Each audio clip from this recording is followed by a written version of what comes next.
चाहे लाल डायरी का विषय हो या फिर एक तरह से बार बार पेपर लीक की वजह से 17 बार उन परीक्षाओं को रद्द करना पड़ा हो, बहुत सारे ऐसे विषय हैं जिन पर लोगों ने वोट दिया है। लेकिन वोट की जो ताकत है वो कितनी बड़ी होती है नतीजों में जब वो सामने आएगी 3 तारीख को। लेकिन उसके पहले अब बस महज 1 घंटे का इंतजार, जब एग्जिट पोल शुरू होगा और उसके बाद एक तरह से वो तस्वीर सामने आएगी जो 3 तारीख की तस्वीर को लगभग क्लियर करती नजर आएगी। खास मेहमान हमारे साथ है मनोज यादव जी, इस वक्त हमारे साथ जुड़ चुके हैं, पर्सन है बीजेपी के। प्रोफेसर संगीत रागी स्टूडियो में हमारे साथ मौजूद हैं।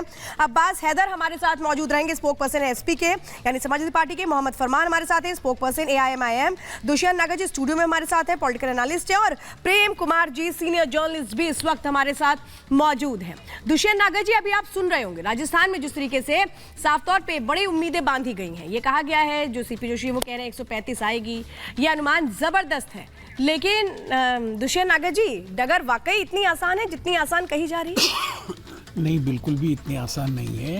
राजस्थान की सरकार ने मुख्यमंत्री श्री अशोक गहलोत जी के नेतृत्व में बहुत अच्छा काम किया है। जो योजनाएं जो चली हैं और जिनको जन जन तक पहुंचाया गया है, 1 करोड़ 9 लाख लोग ऐसे हैं कि जिनको सीधा लाभान्वित हुए हैं पेंशन स्कीम से, चिरंजीवी स्कीम से। तो स्कीमों की भरमार रही है राजस्थान में। और एक चीज़ मैं आपको बताना चाहता हूँ, मनोज जी हमारे विद्वान साथी साथ में हैं, 100 सीटें ऐसी हैं जो SC ST और जो हमारे ओबीसी में भी MBC बाहुल्य है, जहाँ पे 5% मतदान बहुत अधिक हुआ है।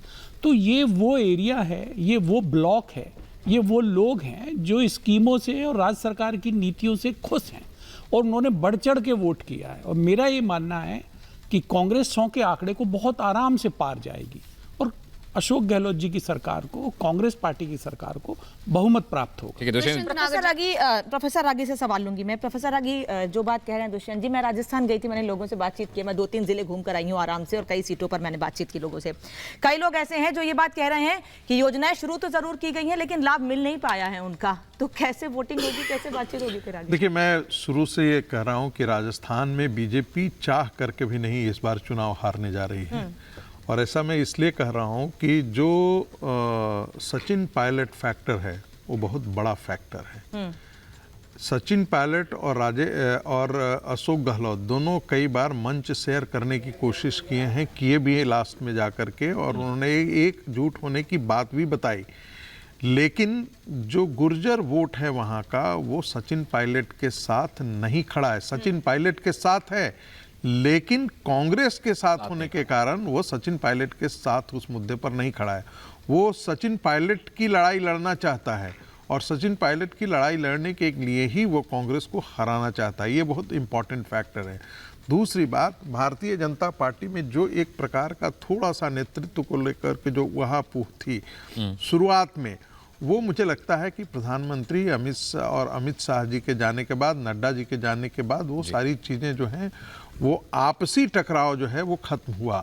और उसका संगीत रागी जी, ये बहुत बड़े फैक्टर्स हैं जो आप बता रहे हैं। देखिए, एक बहुत इंपॉर्टेंट बात जिसकी आपने बात कही है, सचिन पायलट और अशोक गहलोत की बात आपने कही। भले ही वो पोस्टर्स में दोनों को एक साथ दिखा दिया गया, ये कहा गया दोनों के जो मन है वो मिल गए हैं, लेकिन मन मुटाव कितना बड़ा रहा है 2.5 सालों में हमने देखा, उन शब्दों का भी इस्तेमाल हुआ है। लेकिन बात आप बिल्कुल सही कह रहे हैं कि ये जो नाराजगी है गुर्जर वोटर की, ये कैसे पूरी की जाएगी और इसका ही फायदा कहीं बीजेपी को ना मिल जाए। मनोज यादव जी भी हमारे साथ है। मनोज यादव जी, संगीत रागी जी जिन बातों को कह रहे हैं कि जहां पर कमी है उसका फायदा बीजेपी को मिल रहा है, आप सहमत हैं कि कांग्रेस के अंदर बहुत कुछ ऐसा था, चाहे पार्टी के अंदर हम बात करें नाराजगी की या लोगों के बीच हम कहें नाराजगी की, दोनों का फायदा बीजेपी को मिल सकता है? ऐसी उम्मीदें आपको? देखिए, माननीय नरेंद्र मोदी जी के नेतृत्व में और माननीय अध्यक्षता में जिस तरह से भारतीय जनता पार्टी ने राजस्थान में, मध्य प्रदेश में और छत्तीसगढ़ के अंदर जिस तरह से काम किया है, निश्चित रूप से हम आशान्वित हैं और हमें पूर्ण विश्वास है कि राजस्थान के अंदर, तो मैं दावे के साथ कह के जा रहा हूं कि 2/3 बहुमत से भारतीय जनता पार्टी डंके की चोट के ऊपर जीतने वाली है। और दुष्यंत नागर जी जो बोल रहे हैं, दुष्यंत नागर जी, मैं बता देता हूं कि आप स्कीम वाली सरकार नहीं, आप स्कैम वाली सरकारें हैं।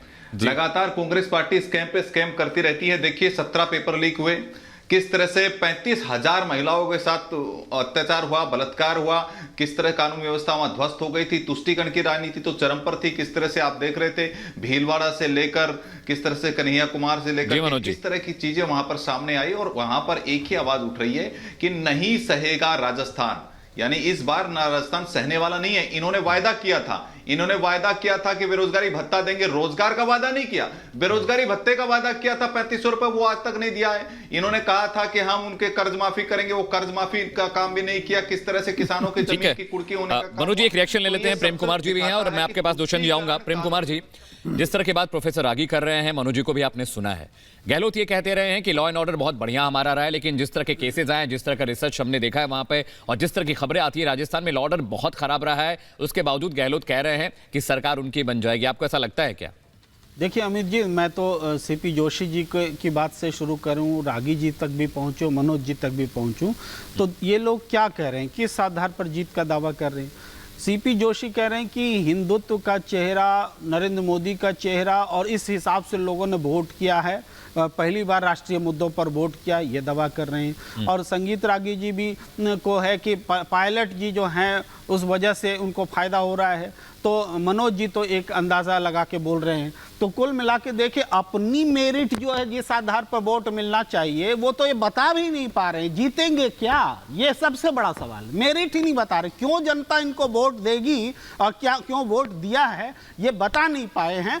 तो इसलिए हमें जो वेलफेयर स्कीम्स हैं, जो नरेंद्र मोदी जी को लाभार्थी का वोट मिलता था उत्तर प्रदेश में, बोलते थे ना संगीत रागी जी, तो ये वेलफेयर स्कीम्स के वोट अशोक गहलोत जी को नहीं मिलेंगे, इसका कारण बताएंगे तब तो एक विश्वसनीय तर्क होगा। तो मुझे लगता है विश्वसनीय तर्क ही नहीं है। प्रेम कुमार जी, लेकिन जो आपसी फूट देखने को मिली थी कि दिल्ली छोड़ करके राजस्थान जाना पड़ा था कि कहीं हमारी कुर्सी ना चली जाए, और उसके बाद जिस तरीके से शब्दों के बाढ़ चलाए गए थे वो राजस्थान की जनता भूल नहीं सकती है कि हमारा आखिरकार जो भविष्य है वो हम किसके हाथों में देने जा रहे हैं। लेकिन राजस्थान से परे अब मैं आपसे सवाल यहां पर ये लेना चाहती हूं मध्य प्रदेश का। मध्य प्रदेश के जब आंकड़े आए 2018 में तो हमने देखा था किस तरीके से टीवी स्क्रीन पर कभी आंकड़े हैं बीजेपी के पक्ष में जा रहे थे, कभी कांग्रेस के पक्ष में जा रहे थे, लेकिन अंततः कांग्रेस की सरकार बन जाती है जो आंकड़े रहते हैं। लेकिन इस बार क्या परिवर्तन होने वाला है मध्य प्रदेश में? क्योंकि मध्य प्रदेश की जनता तो खुल करके कह रही है कि जो पहले था वो अब होगा। नहीं, जब खुलकर कह ही रही तब फिर बोलना क्या है? इसी बात को तो पहचानना है कि जनता ने कहा क्या है, रिजल्ट वही आना है।